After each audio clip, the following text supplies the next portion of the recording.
Hello, welcome to InStudio. In this very rough and ready video, I'm going to show you how I created this image.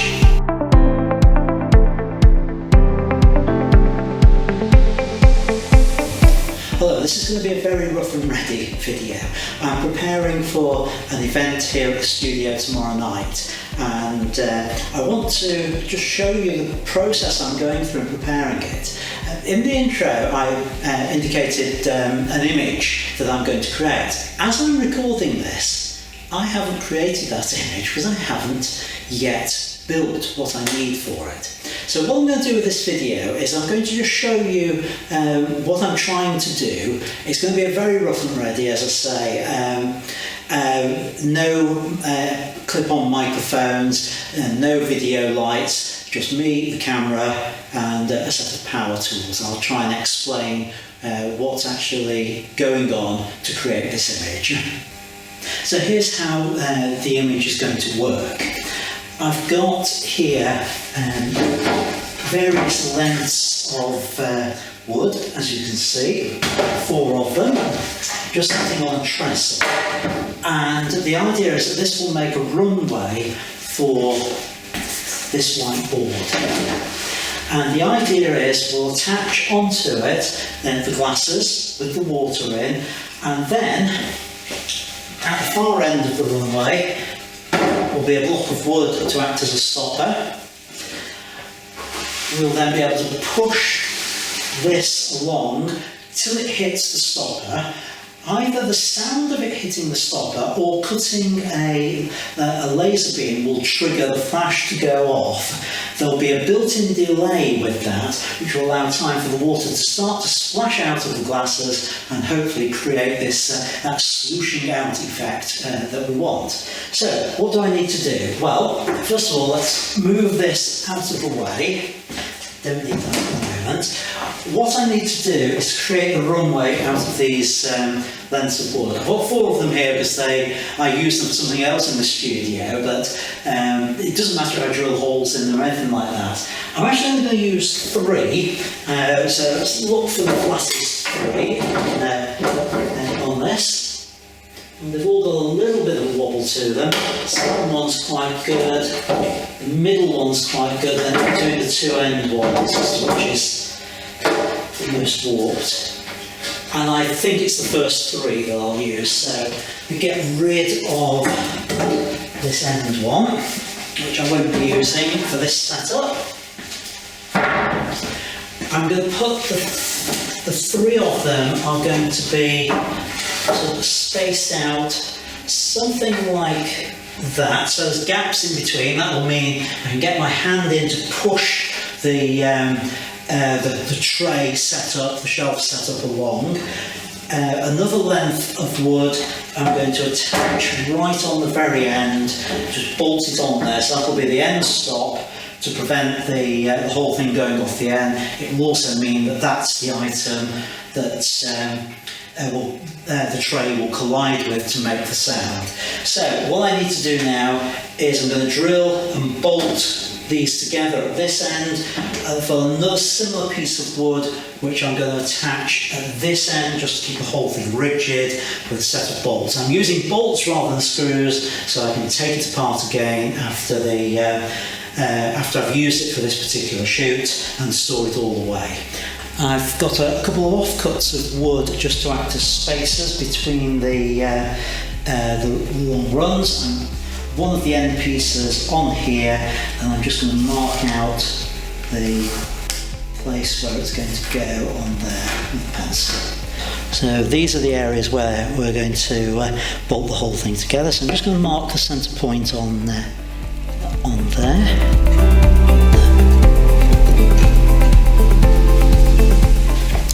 I'm also going to need another 2 bolts on the end, otherwise the whole thing might no longer stay parallel.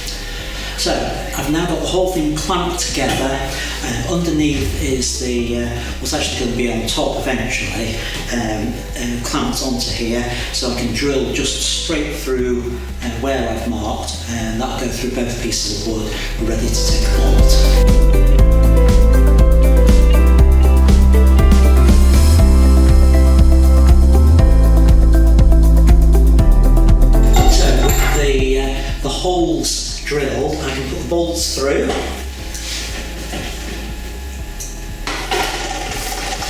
I'm only going to put extra ones on the 2H ones to stop it going askew with. So now we just tighten up the bolts. So that's one end done. I just need to do the same at the other end. I've now done both ends. I've turned the runway over, and I've got the piece on here that's going to be sliding back in two. Now, immediately there's a couple of things I noticed. The first one, as I mentioned at the beginning, a couple of the pieces had a bit of a warp to them. And what's happened? I've got a big wobble with this. So I'm going to have a think about how we can cure that. I'll probably end up having to live with it and just pack it at one end to prevent the whole thing from falling, from causing the glasses to wobble when we're actually doing the photographs. The other thing is, now I've got the slider on here. You can see as I move it along to there, it bounces, the edge just bounces away here. So what I'm planning to do is I'm going to cut a couple of short pieces of board which will attach either end here and will fit in the groove between the edges to just to prevent this from sliding forward when we slide it along the runway. So that, I think, is probably going to be a job for tomorrow. Okay, so another day, and I'm back in the studio trying to sort out the runway. What I did overnight is I put these sandbags and counterweights on the two sides of this to try and help straighten the runway out. The other thing I discovered was the extra holes I put in to stop the runway going skew with were actually pulling it out of line, because the bits of wood are not truly horizontal, at a slight angle, and that was causing the thing to warp even more. So I've now only got one bolt in each end per piece of wood to hold it together. Well, I have discovered it, and that's made it a lot easier to keep it flat. It's still not perfect. If I just remove the sandbags, maybe you can see, it just comes up off the trestle just slightly.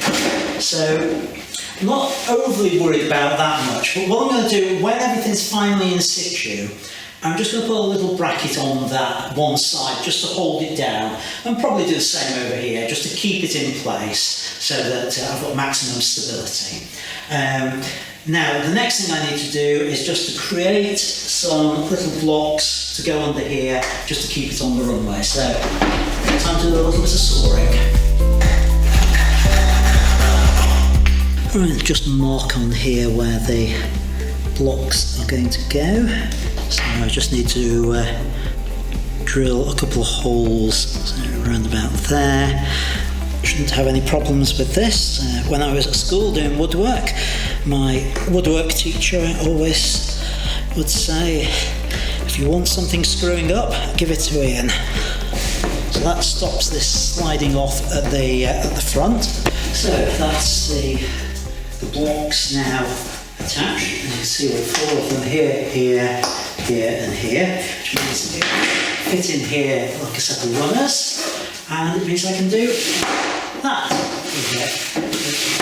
A really good slam into that end post, and that gives me the effect. So the basic runway system is now complete. What will happen next is I've got to attach glasses onto here, into which there'll be water, so that's going to come splashing out. A little bit of colour into the water so it's easier to see what's going on. So prior to doing that, I've got 2 other things I need to do. First of all, I need to just clear everything out of the way, sweep the floor of all the sawdust and bits of wood that are on the floor, put down some protective sheeting, because we are working with water, so I need to make sure that the floor here is protected, and then I can work out about how I'm going to show you how I'm going to attach the glasses and the trigger system that we're going to use. So I've now got the full rig in place. Just a couple of things I've done since I had the camera rolling. Over here I put a little bracket on the edge there just to hold it solid and to counteract the warp. Corresponding one over here, you can't see it, it's just on this side. That makes a really solid runway for it to go on. I've put a couple of sandbags on the trestles, one over here in this corner to weight this side down. There's a little bit of warp going on with the thing, even though it was fastened down, and corresponding one over on that side, which also gives it a lot of ballast, so it's a nice solid surface to work on. I've also labelled each end of the runway, so that once I take it apart, if I need to put it together again next time I want to do this type of image, I know which piece of wood went where. Okay, so now let's just talk about attaching the glasses to the surface. I'm using double-sided tape on the bottom of the glasses. Now, I've got glasses which have got a flat base to them. Put double-sided tape on, and if I take all that off, I'm actually going to put more tape on the opposite direction, probably even put some down on here. So we need a lot of adhesion to this. So now let's try that. It's looking fairly solid now on there with those glasses. Okay, so let me explain this little box of tricks which makes the whole effect possible. Basically, this box has a number of features. It looks for a trigger, something happening. It then waits a set amount of time, and you can control the time using, let's try and look at it upside down, using the settings here to say how long the delay is going to be, and then it will fire the flash.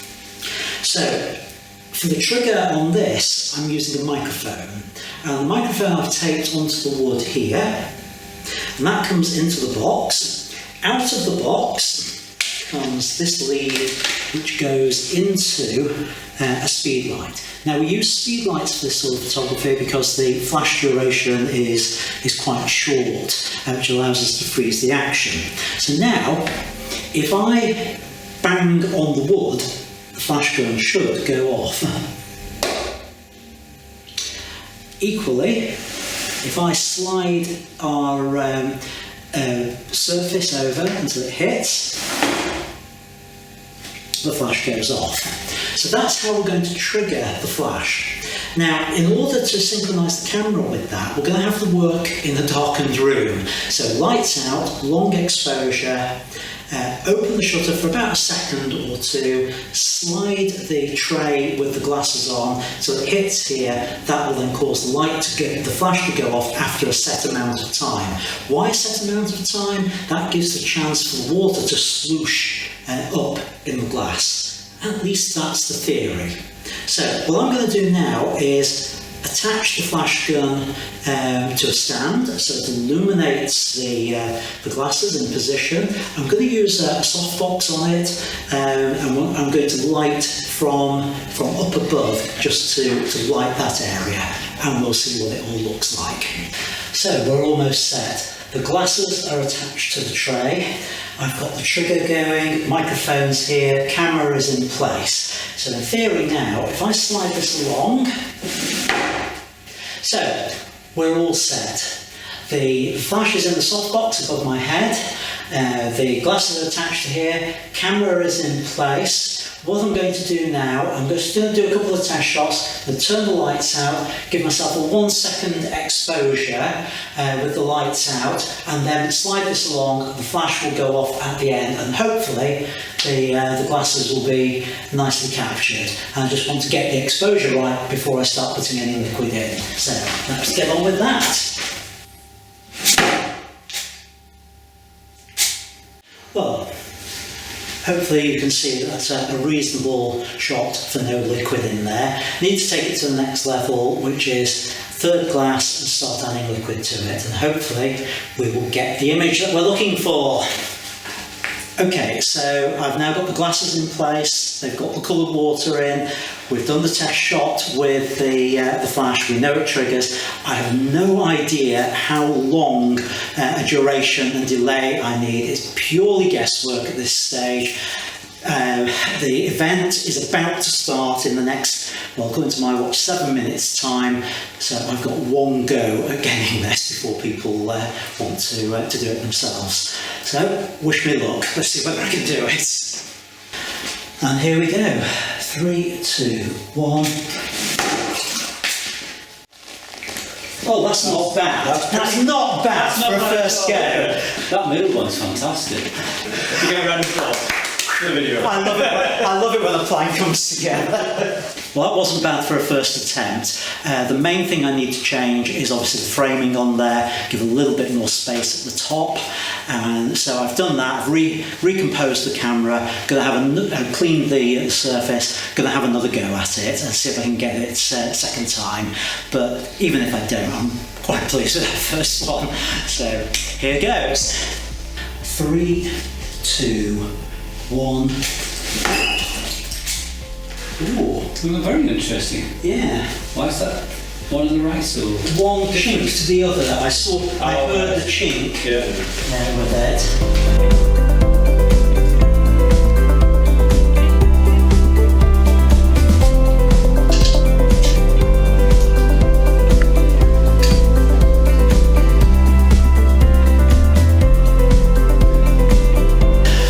Right, we've just changed the setup again. We've shot a few things with the blue water. We've now got red, green, blue along there. We've also added in an extra light down below. It's a studio light on mains, and that is actually going to be triggered using the cell. So when the main light flashes, this will see it and that will go off as well. That will lighten the background. In the previous images you've seen, it's been a grey background, so we've added that in for additional effect. So 3, 2, 1. Yay! I like that.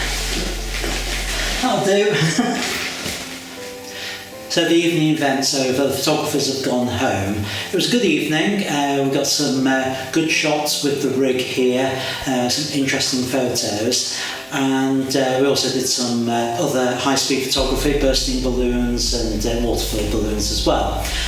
Well, everyone's gone now, so there's a chance for me to play and to get my own shots before I finally pack up and go home.